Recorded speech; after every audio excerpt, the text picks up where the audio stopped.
Welcome, everyone, and thank you for tuning in to hear my trading and market updates. This is Uncle Frank, and I'm not a financial advisor, nor is any of the content to be construed as financial advice. This channel is for entertainment purposes only. Please remember to hit the like button if you enjoyed the presentation, and be sure to subscribe to the channel so you're alerted when I have new information to share. So now let's get into the latest updates.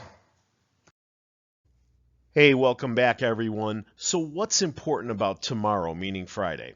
Well, the word on the street is this particular court takes a summer break in August, and the staff members plan their vacations around this time. Now, that could explain this headline: unusual put option trade in AMC worth $1,160,000. From the article on August 3rd at 11:04 Eastern Time, an unusually large block of put contracts in AMC was bought with a strike price of 4, expiring in 43 days, or September 15th. What this indicates to me is some traders are thinking the judge may drop a decision after the close on Friday, like she did last time, letting this ridiculous settlement go through, giving Adam the green light to convert Ape, mass dilute, and reverse split the stock. Or maybe it means the smart money knows that someone got to the judge. I mean, if they can get Gary Gensler to ignore the greatest crime ever committed on Wall Street, maybe you can get a judge from a chancery court in Delaware to do the same. But what I hope it means is someone who already owns a big chunk of AMC is protecting it to the downside, meaning a hedge.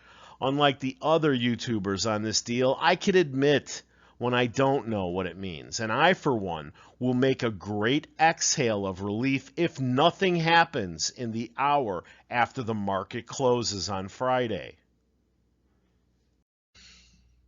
So, Uncle Frank, where do you stand on this whole case and no spinning? Well, that's easy. I'll read you an excerpt from my letter to the court. Assume there's an AMC common shareholder that owns 10,000 shares since 2021. She receives 10,008 preferred shares as a dividend in August of 2022. As you know, dividends are declared, not voted for by the shareholders. She is fortunate enough to sell her Ape shares for $9 per share. Now let's fast forward. Now management wishes to convert Ape preferred shares into AMC common shares, which will certainly dilute the intrinsic value of AMC common shares. Management also wishes to reverse split AMC post-Ape's conversion into AMC. Neither of those actions are permissible without an independent vote by original AMC legacy shareholders. You see how easy that is? You see, it doesn't matter if every shareholder voted yes for this train wreck designed by Adam and two of our short sellers, Citi and Antara. What matters is someone on that team didn't check to see if it was legal. And that's why the yes voters have no right to be angry with no voters. They should instead redirect that anger at the idiot who didn't do his research or was trying to get the puck past the goalie.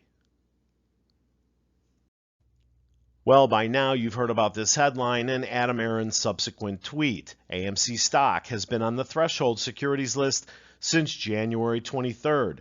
Adam took to Twitter. Many of you are incensed by the high number of failed to deliver AMC shares, and that AMC again has been on the threshold list for multiple weeks. We repeatedly have gone to the NYSE and FINRA and did so again in July to put and keep this entire situation on their radar. You know, Adam, that sounds familiar, like your tweet from March. Some of you may be pleased to learn that we have contacted both FINRA and the NYSE, asking that they both look closely at the trading of our stock. Well, I've always wanted to know if Adam fanboys appreciate when their CEO lies right to their faces.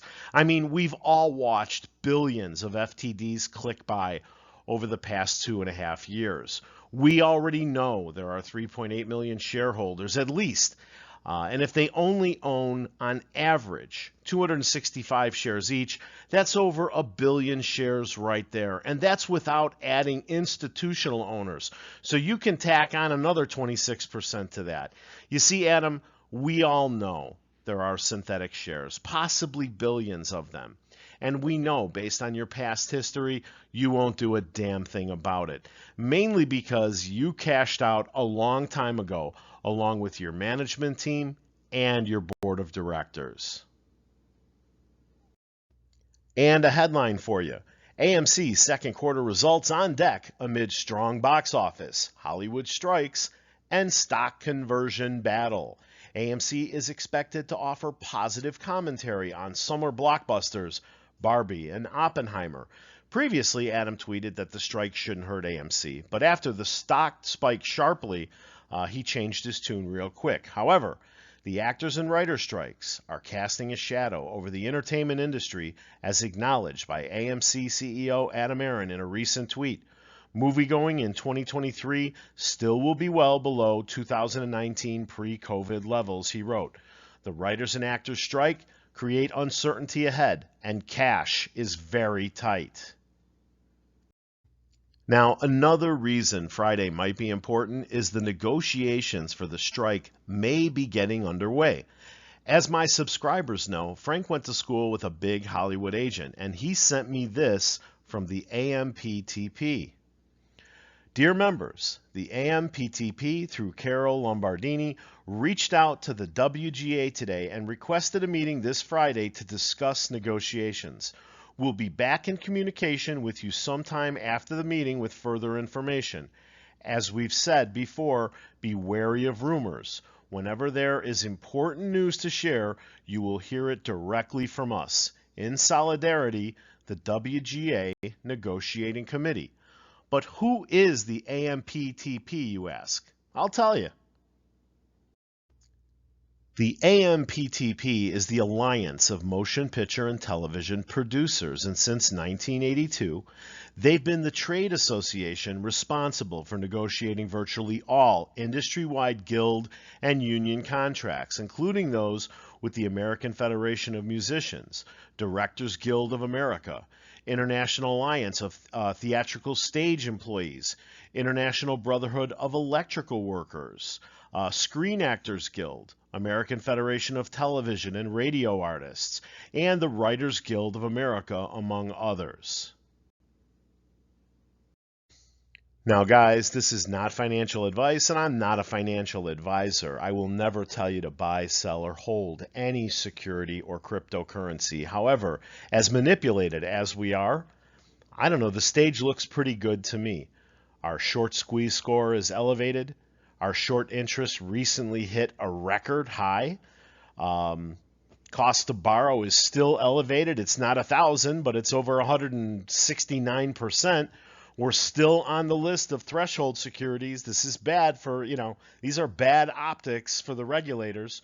Short interest ratio, or more commonly known as days to cover, is over 5 days. And the FTDs are literally through the roof. You can see the chart on the right. I say, I like our chances.